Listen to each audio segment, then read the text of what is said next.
நான் மிகுந்த மகிழ்ச்சி அடைகிறேன். கர்த்தர் செய்த எல்லா நன்மைகளுக்காக கர்த்தருக்கு நன்றி செலுத்துவோம். இந்த மாதத்தின் கடைசி ஓய்வு நாள், 9வது மாதத்தினுடைய இந்த இறுதி ஓய்வு நாளில் நாம் ஆண்டவருடைய சமூகத்திலே கூடியிருக்கிறோம். கர்த்தரை நாம் மகிமைப்படுத்தி கொண்டிருப்பதற்காக நான் ஆண்டவரை ஸ்தோத்திரிக்கிறேன். இந்த தெய்வீக ஆராதனையிலே நாம் தியானிக்கும்படியாக இருக்கிற வேத சத்தியமானது, பரிசுத்த வேதாகமத்திலே கர்த்தருக்கு பரிசுத்தம் என்றால் என்ன என்பதை நாம் இந்த நாளிலே கருத்தோடு தியானிக்கும்படியாக இருக்கிறோம். தேவன் தாமே இந்த நாளின் தியானத்தை நமக்கு ஆசீர்வதித்து தருவாராக. சில பறவைகள் அதற்கு வேண்டிய தீனிகளை தேடிக்கொண்டிருந்தது. அப்படி இந்த பறவைகள் தனக்கு வேண்டிய தீனிகளை தேடிக்கொண்டிருக்கும் பொழுது அந்த வழியாக சிங்கம் போனது, மற்ற விலங்கினங்கள் போனது. அந்த பறவைகள் அந்த சிங்கத்தையும் மற்ற விலங்கினங்களும் பார்த்து பயப்படவில்லை. அது எப்பொழுது போல தன்னுடைய தீனிகளை தேடிக்கொண்டு கொத்திக்கொண்டு விளையாண்டு கொண்டு சந்தோஷமாக இருந்தது. கொஞ்ச நேரத்துல அந்த பகுதியில, அந்த பக்கத்துல ஒரு மனிதன் வந்தான். அந்த மனிதனை பார்த்த உடனே அந்த பறவைகள் அந்த இடத்தை விட்டு பறந்து போனது. அப்பொழுது அந்த பறவைகளுடைய குஞ்சுகள் கேட்டது, அம்மா, நாம் ஏன் இப்படி பறந்து போக வேண்டும்? நாம் எதற்கு பயந்து நாம் பறந்து போகிறோம்?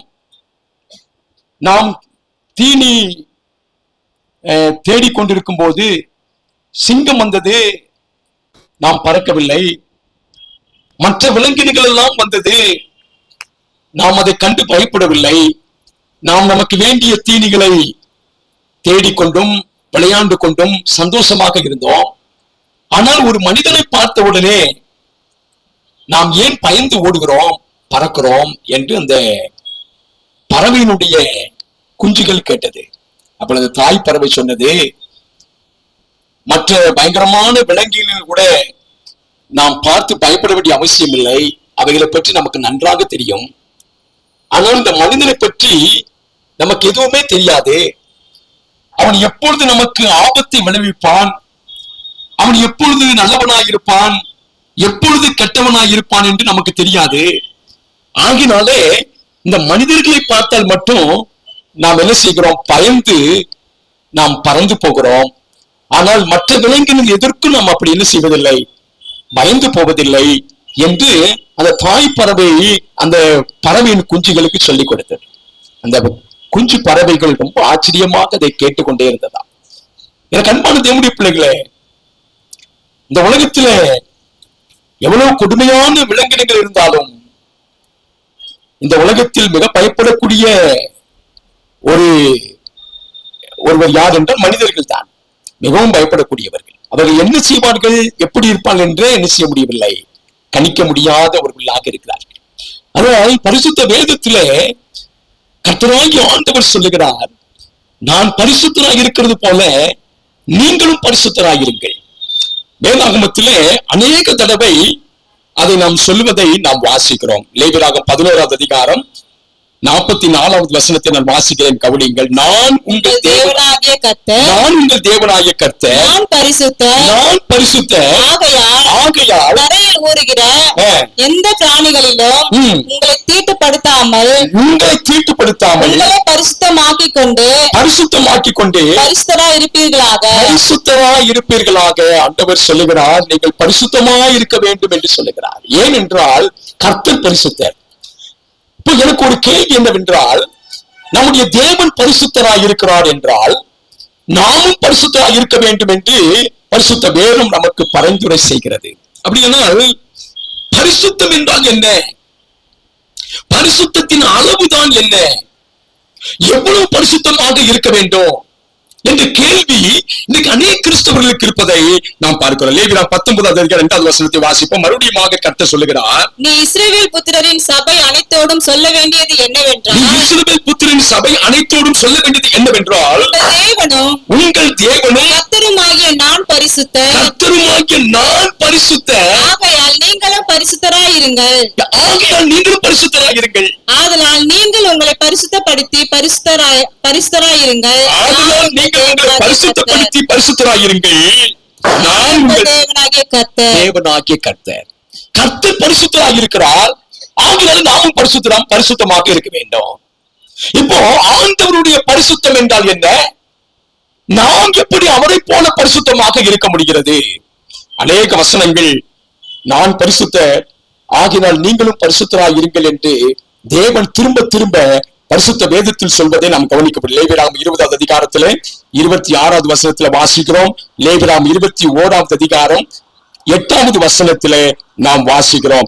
அன்பான தேவனுடைய பிள்ளைகளே, 1 பேதுரு 1வது அதிகாரத்துல புதிய ஏற்பாட்டுல அதையே மறுபடியுமாக பழைய ஏற்பாட்டுல எத்தனை முறை ஆண்டவர் சொல்லியிருந்தாலும் புதிய ஏற்பாட்டிலும் பேதுரு மூலமாக நமக்கு சொல்லுங்க. 1 பேதுரு 1வது அதிகாரம் 15வது வசனத்தை வாசிப்போம். உங்களை அழைத்தவர் பரிசுத்தராய் இருக்கிறது போல நீங்களும் உங்கள் நடக்கைகள் எல்லாவற்றிலேயும் பரிசுத்தராய் இருங்கள்.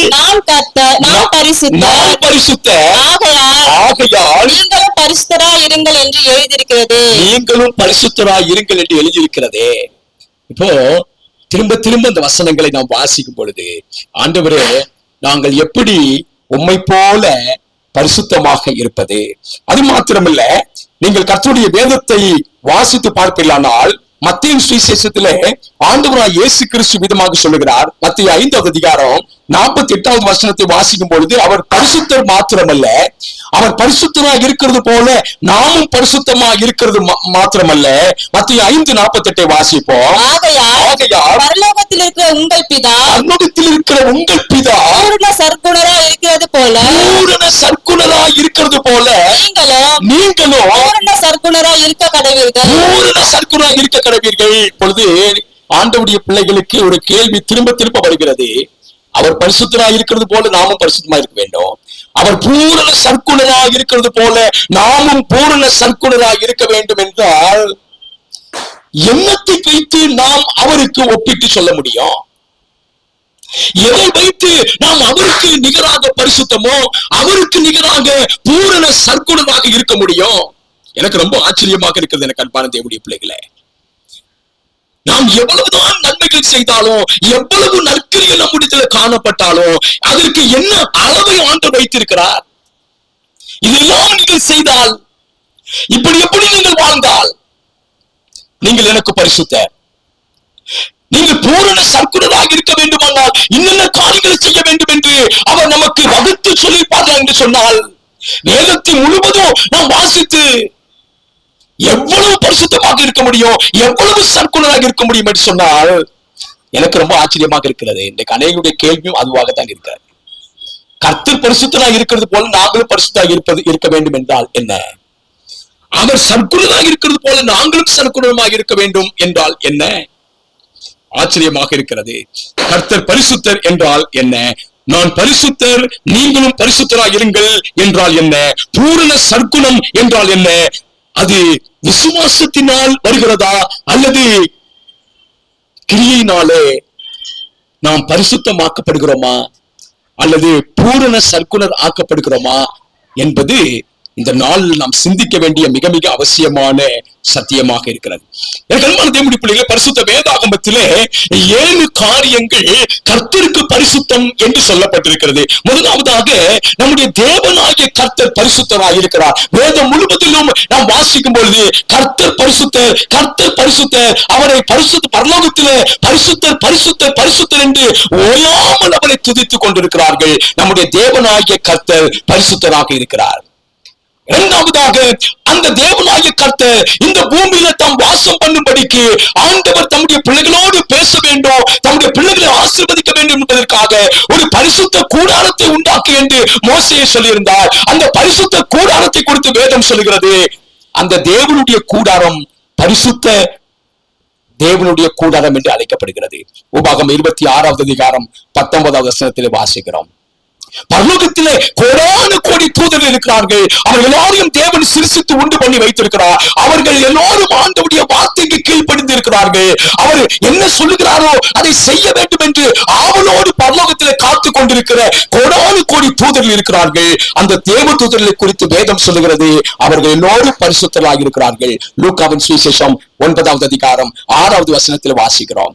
அன்பான தேவனுடைய பிள்ளைகளே, ஆண்டவர் 10 கட்டளைகளை தம்முடைய பிள்ளைகளுக்கு கொடுத்திருக்கிறார். அந்த 10 கட்டளைகளிலே 4வது கட்டளை பரிசுத்தமான ஓய்வு நாள். அந்த பரிசுத்த ஓய்வு நாளை பரிசுத்த குலைச்சலாக்காதபடி நாம் ஆசரிக்க வேண்டும். இந்த ஓய்வு நாள் பரிசுத்தம், அது கர்த்தருக்கு பரிசுத்தம் என்று திரும்ப திரும்ப கர்த்தருடைய வேதத்தில் வாசிக்கிறோம்.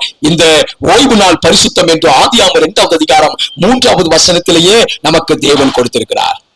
5வதாக தேவனுடைய பிரமாணம் முழுவதும் பரிசுத்தம். அவர் நமக்கு அவருடைய சொந்த நெறினால் எழுதி கொடுத்தாரு. அவருடைய 10 கட்டளைகள், அவருடைய நியாயப்பிரமாணம், அவருடைய பிரமாணம் அனைத்தும் பரிசுத்தமாக இருக்கிறது என்று ரோமர் 7வது அதிகாரம் 12வது வசனத்திலே வாசிக்கிறோம்.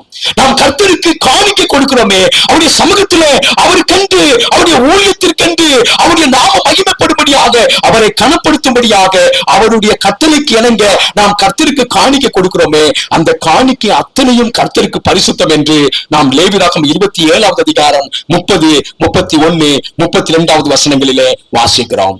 கடைசியாக 7வதாக ஆண்டவர் பரிசுத்தம் என்று சொன்னது யார் என்றால், அவரால் தெரிந்து கொள்ளப்பட்ட ஜனம், அவரால் மீட்டுக் கொள்ளப்பட்ட ஜனங்கள், அவருக்கென்று அவருக்காக ஆயத்தப்பட்டு இருக்கிற ஆண்டவருடைய பிள்ளைகளை பரிசுத்த வேதாகம் சொல்லுகிறது.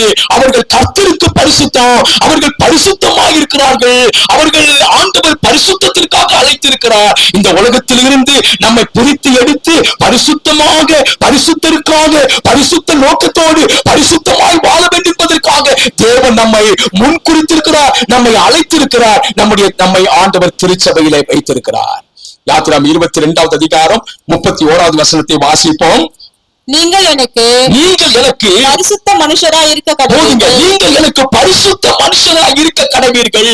இஸ்ரவேல் ஜனங்களை ஆண்டவர் தெரிந்து கொண்டு அவர்களை அழைத்து அவர்களை பரிசுத்தப்படுத்தி அவர்களை குறித்து ஆண்டவர் சொல்கிறார், நீங்கள் எனக்கு பரிசுத்த மனுஷராய் இருக்க கடவீர்கள். இப்போ நம்முடைய கேள்வி என்னவென்றால், ஆண்டவரே, உம்மை போல நாங்க பரிசுத்தமாக இருக்க வேண்டும் என்றால், உம்மை போல நாங்க சற்குணராக இருக்க வேண்டும் என்றால், அது என்ன ஆண்டவரே?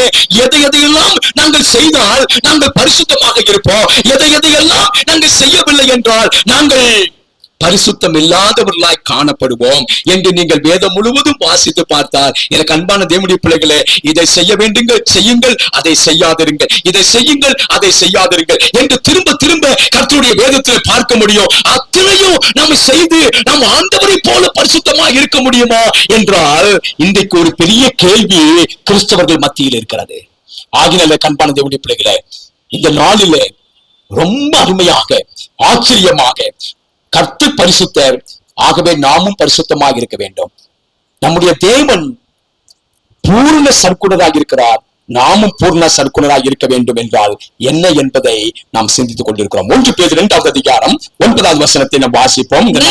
வாசித்த வசனம், நீங்களோ உங்களை அந்த காலத்தில் நின்று தம்முடைய ஆச்சரியமான ஒளியிடத்திற்கு வரவழைத்தவருடைய அறிவிக்கும்படிக்கு தெரிந்து கொள்ளப்பட்ட சந்ததியாயும் ராஜரீகமான ஆசாரிய கூட்டமாயும் பரிசுத்த ஜாதியாயும் அவருக்கு சொந்தமான ஜனமாயும் இருக்கிறீர்கள். அன்பான தேவனுடைய பிள்ளைகளே, ஆண்டவருடைய பிள்ளைகளுக்கு ஒரு அடையாளம் என்னவென்றால் பரிசுத்தம். ஆண்டவர் ஆசாரியர்களை தெரிந்து கொள்ளும் போது அந்த ஆசாரியனுடைய தலப்பாவிலே கர்த்தருக்கு பரிசுத்தம் என்று எழுதி வைப்பாயாக என்று மோசேக்கு ஆண்டவர் சொல்லியிருந்தார். கர்த்தருக்கென்று தெரிந்து கொள்ளப்பட்டவர்கள் கர்த்தருக்கு பரிசுத்தர்கள். ஆகவே இந்த நாளிலே கர்த்தருக்கு பரிசுத்த பரிசுத்தம் என்றால் என்ன? கண்பானுள்ள கர்த்தருக்கு பரிசுத்தமாக இருப்பது என்றால் என்ன? அது என்ன அளவுகோலை உடையதாக இருக்கிறது? அது எப்படிப்பட்ட பரிசுத்தமாக இருக்கிறது என்பதை நாம் இன்றைக்கு கருத்தோடு நாம் தியானித்துக் கொண்டிருக்கிறோம். கண்பான இஸ்ரவேலை குறித்து பரிசுத்த வேதத்தில் என்ன சொல்லப்பட்டிருக்கிறது?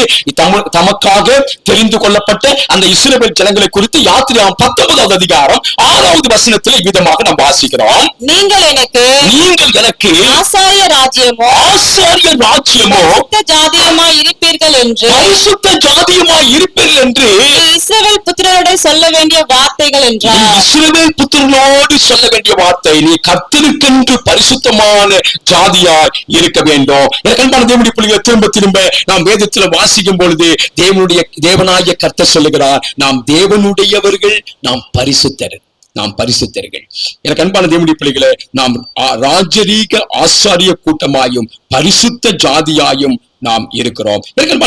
இந்த தேவனுடைய பரிசுத்தம் எப்படிப்பட்ட பரிசுத்தம், எப்படிப்பட்ட பூரணம் என்பதை நாம் அறிந்து கொள்வதற்கு எனக்கு அன்பான தேவனுடைய பிள்ளைகளே, இந்த நாளிலே நாம் இந்த பரிசுத்தத்தையும் இந்த பூரணத்தையும் சம்பூர்ணத்தையும் நாம் அடைவதற்கு நமக்கு விசுவாசம் தேவை.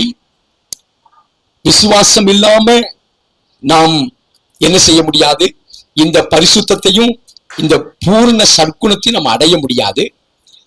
அந்த விசுவாசத்தோடு கிரியையும் அவசியமாய் இருக்கிறது. இப்பொழுது நமக்கு பிரச்சனை என்னவென்றால், ஆண்டவரே நான் விசுவாசிக்கிறேன், ஆனால் நான் எப்படிப்பட்ட கிரியை நடப்பிக்க வேண்டும் எனக்கு தெரியவில்லை. நான் விசுவாசிக்கிறேன். அன்பான தேவனுடைய பரிசுத்த வேதம் சொல்லுகிறது, பிசாசுகளும் ஆண்டவரை என்ன செய்கிறது? விசுவாசிக்கிறது. பிசாசுகளும் ஆண்டவர் உண்டு என்று விசுவாசிக்கிறது. எனக்கு விசுவாசம் இருக்கிறது, ஆனால் கிரியை இல்லை. அல்லது நான் கிரியை செய்கிறவனாக இருக்கிறேன், நான் நற்கிரியைகள் நிறைய செய்து கொண்டிருக்கிறேன், விசுவாசம் இல்லாமல் இருந்தால் என்னவாகும்? ரொம்ப ஆச்சரியமாக இருக்கிறது. நாம் பரிசுத்த வேதம் முழுவதிலும் வாசிக்கும் பொழுது ஒரு 3 காரியத்தை உங்களுக்கு முன்பாக வைக்க வேண்டும். முதலாவதாக நீங்கள் அறிய வேண்டியது என்னவென்றால், விசுவாசமே முதலாவது கிரியையாக இருக்கிறது. எனக்கு அநேக கிறிஸ்தவர்களுக்கு தெரியவில்லை, விசுவாசமே கிரியையாக இருக்கிறது. அப்படியானால் விசுவாசத்தையோ கிரியையோ நாம் வெவ்வேறாக பிரித்து பார்க்கவே முடியாது. அன்பானவர்களே, எங்க விசுவாசம் இருக்கிறதோ அங்கே கிரியை காணப்படும். எங்க கிரியை செய்கிறவர்களாக இருக்கிறார்களோ அவரிடத்தில் விசுவாசம் இருக்கவே வேண்டும். இரண்டாவதாக, விசுவாசத்தினாலே கிரியை வரும். யாரிடத்தில் விசுவாசம் இருக்கிறதோ அவர்களிடத்திலே கிரியை உண்டாயிருக்கும், நற்கிரியைகள் அவரிடத்தில் உண்டாயிருக்கும் என்பதை பரிசுத்த வேதம் சொல்லுகிறது. மூன்றாவதாக, நாம் விசுவாசத்திலே பெறுகிறவர்களாக இருப்போம் என்று சொன்னால் கிரியையிலும் நாம் பெறுகிறவர்களாக இருப்போம். இப்ப எனக்கு அன்பான தேவனுடைய பிள்ளைகளே, நம்முடைய அளவுகள் என்னன்னா, நாம் எவ்வளவு பரிசுத்தமாக எவ்வளவு பரிபூர்ணமாக இருக்கிறோம் என்பதற்கு அளவுகள் என்னவென்றால், நாம் செய்கிற கிரியையால் அல்ல, நான் என்னென்ன நன்மை செய்கிறேன் என்பது அல்ல, என்னிடத்தில் எவ்வளவு விசுவாசம் இருக்கிறது என்பதை வைத்துதான் எனக்கு அன்பான தேவனுடைய பிள்ளைகளே, நம்முடைய வாழ்க்கையில நாம் எவ்வளவு கிரியை செய்கிறவர்களாக இருக்கிறோம் என்பதை நம்முடைய வேதம் சுட்டி காட்டுகிறது. ஆகினாலே இன்றைக்கு நாம் எவ்வளவு கிரியை செய்கிறோம் என்பதை வைத்து அளவிட முடியாது. எவ்வளவு விசுவாசம் உள்ளவர்களாக இருக்கிறோம் என்பதை வைத்துதான் பரிசுத்த வேதாகமத்தில நம்முடைய கிரியையை அளவிடுகிறதாய் இருக்கிறது. நாம் ஒரு சில வசனங்களை வேகமாக வாசித்து நாம் முடிப்போம். தேவனுடையவர்கள் பரிசுத்தவான்கள் எப்படி பரிசுத்தமும் பரிபூர்ணமும் அடைகிறோம் என்று சொன்னால், அது விசுவாசத்தினாலே நாம் அடைகிறோம். விசுவாசம் தான் கிரியை என்று பரிசுத்த வேதம் சொல்லுகிறது. யோவான் 6வது அதிகாரம் 28வது வசனத்தை வாசிப்போம். அப்பொழுது அவர்கள் அவரை நோக்கி தேவனுக்கு ஏற்ற கிரியைகளை நடப்பிக்கும்படி நாங்கள் என்ன செய்ய வேண்டும் என்றார்கள். இதுதான் இன்றைக்கு கிறிஸ்தவனுடைய பிரச்சனை. தேவனுக்கு ஏற்ற ஒரு கிரியை என்றால் என்ன, என்னத்தை நாங்கள் நடப்பிக்க வேண்டும் என்று தேவனுடைய பிள்ளைகள் சீடர்கள் ஆண்டவரிடத்தில் கேட்கிறார்கள். இயேசு என்ன சொல்றார் பாருங்கள். அவர்களுக்கு பிரதியுத்தரமாக அவரை அனுப்பினவரை நீங்கள் விசுவாசிப்பது தேவனுக்கு ஏற்ற கிரியை என்னவென்றால் ஆண்டவரை விசுவாசிப்பது. நீங்க எவ்வளவு விசுவாசிக்கிறீர்களோ அவ்வளவு கிரியை உடையவர்களாக இருப்பீர்கள். அப்படியானால் எனக்கு கிரியை இல்லாமல் போவதற்கு காரணம் என்னவென்றால் விசுவாசம் குறைவாயிருப்பது. கிரியையே இல்லை என்றால் விசுவாசமே இல்லை என்று அர்த்தம். ஆகவே எனக்கு அன்பான தேவனுடைய பிள்ளைகளே, ஒருவரிடத்துல நீங்கள் நற்கிரியைகளை பார்க்க முடியவில்லை என்றால், அவர்கள் நற்கிரியை செய்யாமல் இருக்கார் என்று சொன்னால் அதற்கு காரணம் என்னன்னா அவர்களிடத்துல என்ன இல்லை? விசுவாசம் இல்லை. விசுவாசம் இல்ல. விசுவாசம் குறைய குறைய நம்முடைய வாழ்க்கையில நாம் கர்த்தருக்காக செய்ய வேண்டிய காரியங்களையும் நாம் குறைத்துக் கொண்டே இருக்கிறோம். நாம் விசுவாசத்துல பெருக பெருக ஆண்டவருடைய காரியத்தை செய்வதில்ல, ஆண்டவருடைய பிரமாணத்தை கடைபிடிப்பதில்ல. அன்பான தேவனுடைய பிள்ளைகளே, விசுவாசம் எங்க அளவு அதிகமாக இருக்கோ அங்க கிரியின் அளவு அதிகமாக இருக்கும். இன்றைக்கு நமக்கு தேவை விசுவாசம். எனக்கு அன்பானவர்களே, விசுவாசத்தை நாம் வர்த்திக்க பண்ண வேண்டும். விசுவாசத்துல நாம் வளர வேண்டும். விசுவாசத்தில் வளர்ந்தால் கிரியையிலும் நாம் வளர்ந்து கொண்டே இருப்போம். அது எவ்வளவு சாத்தியம் என்பதை கர்த்தருடைய வேதத்துல ஆண்டவராய் இயேசு கிறிஸ்து சொல்கிறார் என்பதை நீங்கள் கவனிக்க வேண்டும். எனக்கு அன்பான தேவனுடைய பிள்ளைகளே, விசுவாசமே கிரியை என்று இயேசு கிறிஸ்து சொல்லுகிறார். மார்க்கு சுவிசேஷம் 16வது அதிகாரம் 17வது வசனத்தை வாசிப்போம். விசுவாசமே கிரியே, விசுவாசிக்கிறவர்களால் நடக்கும் அடையாளங்கள் ஆவன என் நாமத்தினாலே எப்படிப்பட்ட கிரியை பாருங்க பிரியமானவர்களே. யாரிடத்துல விசுவாசம் அதிகமாக இருக்கிறதோ அவர்களிடத்துல கிரியையும் அதிகமாக இருக்கிறது. யாரிடத்துல விசுவாசம் குறைவாக இருக்கிறதோ அவரிடத்துல கிரியை குறைவாக இருக்கிறது. நீங்கள் கிறிஸ்துவுக்காக நற்காரியங்களை செய்ய வேண்டுமானால், நீங்கள் கிறிஸ்துவனுடைய ஊழியத்தை செய்ய வேண்டுமானால், நீங்கள் ஆண்டவருக்கு பரிசுத்தமாக இருக்க வேண்டுமானால், நீங்கள் பிதாவாகிய தேவன் சம்பூர்ணமாக இருக்கிறார், நாமும் சம்பூர்ணமாக இருக்க வேண்டுமானால், நம்முடைய வாழ்க்கையில கிரியை, நம்முடைய வாழ்க்கையில பரிசுத்தம் அடைய வேண்டுமானால் நம்முடைய வாழ்க்கையில விசுவாசத்தின் அளவை பெருக்கிக் கொண்டே இருக்க வேண்டும். விசுவாசிக்கிறவர்களால் நடக்கிற அடையாளங்கள். என் நாமத்தினால பிசாசியத்தோடு நவமான பாசைகளை பேசுவார்கள். எல்லாம் வல்லமையும் யாருக்கு வருகிறது என்றால் விசுவாசிக்கிறவர்களுக்கு வருகிறது. அப்படியே அன்பான தேவனுடைய பிள்ளைகளே, நாம் பரிசுத்த வேதத்துல வாசிக்கிறோமே, யாக்கோபு 2வது அதிகாரம் 17வது வசனத்தை வாசிப்போம். அப்படியே விசுவாசமும் கிரியைகளில் இல்லாதிருந்தால் தன்னில் தானே இருக்கும். அன்பான விசுவாசம் செத்து இருந்தால் கிரியையும் இல்லாமல் இருக்கும், செத்ததாக இருக்கும். விசுவாசம் எங்க இருக்கிறதோ அங்க கிரியை இருக்கும். இது ரெண்டையும் பிரிக்கவே முடியாது ஆண்டவருடைய பிள்ளைகளுடைய வாழ்க்கையில. இன்னைக்கு கிறிஸ்துவுக்கு இருக்கிற கேள்வி என்னன்னா, நாங்க விசுவாசமா இருக்கணுமா அல்லது நாங்கள் கிரியை செய்கிறவர்களாக இருக்க வேண்டுமா? சிலர் சொல்லுகிறார்கள் இவர்கள் கிரியைக்காரர்கள் என்று சொல்லுகிறார்கள். சிலரை குறித்தவர்கள் சொல்லுகிறார்கள் இவர்கள் விசுவாசம் உள்ளவர் என்று சொல்லுகிறார்கள். இது ரெண்டையும் நாம் பிரித்து பார்க்கவே முடியாது. எங்க விசுவாசம் இருக்கிறதோ அங்க கிரியை கண்டிப்பாக இருக்கும். எங்க விசுவாசம் இல்லையோ அங்க கிரியை நற்கிரியைகள் அவரிடத்தில் காணப்படவே முடியாது. அப்படியே விசுவாசமும் கிரியை இல்லாதிருந்தால் தன்னில் தானே செத்ததாயிருக்கும். என் அன்பான தேவனுடைய பிள்ளைகளே, இது ரெண்டையும் நம்முடைய வாழ்க்கையிலிருந்து நாம் பிரித்து பார்க்கவே முடியாது என்பதை கர்த்தருடைய வேதம் சொல்லுகிறது. ஆகினால்தான் ஆண்டவருடைய சீசர்கள் இயேசுவை பார்த்து கேட்டார்கள், எங்களுக்கு விசுவாசத்தை வர்த்திக்க பண்ண வேண்டும் என்று கேட்டார்கள். லூக்கா 17வது அதிகாரம் 5வது வசனத்தை வாசிப்போம். அப்பொழுது அப்போஸ்தலர் கர்த்தரை நோக்கி விசுவாசத்தை வர்த்திக்க பண்ண வேண்டும் என்றார்கள். விசுவாசத்தை வர்த்திக்க பண்ண வேண்டும் என்றார்கள். ஏன்னா இப்பதான் அவங்க கண்ணுக்கு தெரியுது, நாங்க விசுவாசத்துல வளர்ந்துட்டோம்னா பிற்பாடு எல்லா நற்கிரியைகளும், எல்லா பரிசுத்தமும், எல்லா சம்பூர்ணமும் எங்க வாழ்க்கையில வந்து அடையும். அதனால நாங்க எதுல வளர வேண்டும்னா விசுவாசத்துல நாங்க அதிகமாக வளர வேண்டும். ஆண்டவரை பற்றும் விசுவாசத்துல நாங்கள் உறுதியாக இருக்க வேண்டும். அவர் மேல நாங்கள் நம்பிக்கை உடையவர்களாக இருக்க வேண்டும். அப்படி நாங்கள் அவர் மேல பற்றுதலாய், நம்பிக்கையாய், விசுவாசமாய் அவருடைய அந்த கல்வாரி சிலுவையினுடைய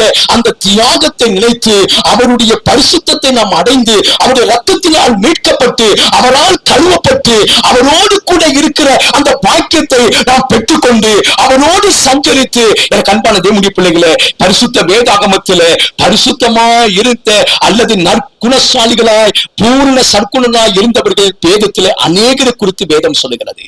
அவர்கள் எல்லாரும் பலவீனமாக இருந்தாங்க. நோபாவை போல யாரும் இல்லை. ஆபிரகாம், ஈசாக்கு, யாக்கோபு இவர் எல்லாரும் பலவீனமாக தான் இருந்தார்கள். ஆனால் அவர்களுடைய வாழ்க்கையில ஆண்டவர் சொல்லுகிறார், அவர்கள் விசுவாசத்திலே வளர்ந்தார்கள். விசுவாசத்திலே அவர்கள் பூரணமாக்கப்பட்டார்கள். ஆகினாலே அவருடைய வாழ்க்கையில கிரியை இருந்தது. ஆகவே கிரியை நம்முடைய வாழ்க்கையில் இருக்க வேண்டுமானால் விசுவாசம் கண்டிப்பாக நம்முடைய வாழ்க்கையில் இருக்க வேண்டும். இன்றைக்கு இந்த சத்தியத்தை கேட்கிற தேவனுடைய பிள்ளைகளே, உங்க வாழ்க்கையில எது அதிகரிக்க வேண்டும் என்பதை பாருங்கள். நீங்க கிரியையா குறித்தே நீங்கள் அதிகமாக சிந்திக்க வேண்டியதில்லை. நீங்க விசுவாசத்தை குறித்தே அதிகமாக சிந்திக்க வேண்டும். விசுவாசத்திலேயே நீங்கள் அதிகமாக வளர வேண்டும். அப்படி விசுவாசத்துல வளர வளர வளர வளர கிரியை நம்முடைய வாழ்க்கையில தானாக வளர்ந்து கொண்டே இருக்கும். அப்படிப்பட்ட பாக்கியத்தை தேவன் தாமே நம் ஒவ்வொருவருக்கும் தந்து நாம் விசுவாசத்துல பலப்படவும், ஸ்திரப்படவும், விசுவாசத்துல வளரவும், விசுவாசத்துல பெருகவும், வர்த்திக்க பண்ணவும் தேவனாய கர்த்தர் நமக்கு உதவி செய்வாராக. God bless you. கர்த்தர் நம் அனைவரையும் ஆசீர்வதிப்பாராக. ஆமென்.